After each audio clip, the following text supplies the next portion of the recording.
hamının axtardığı həmin o sönməyən biskvitimin reseptini sizinlə paylaşıram. Əvvəlcə 5 ədəd yumurtanı qaba sındırıram. Mən ağını sarısından ayırmıram və belə də ideal biskvit alıram.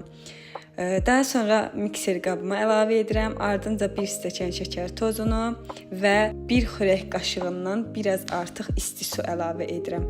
Baxın, yumurta çox yaxşı qabarmalıdır ki, yaxşı nəticə əldə edə biləsiniz. Daha sonra mən onu az-az əlavə edirəm. 2 stəkan un əlavə edirəm. Mən onun içinə 1 paçka qabartma tozunun yarısını və 1 paçka vanil əlavə etmişəm öncədən.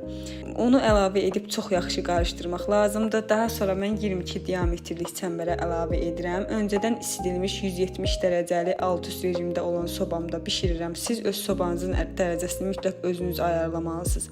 Və nəticədə belə ideal yumşaq biskvit əldə edirik. Mütləq siz də bu resepti sınayın.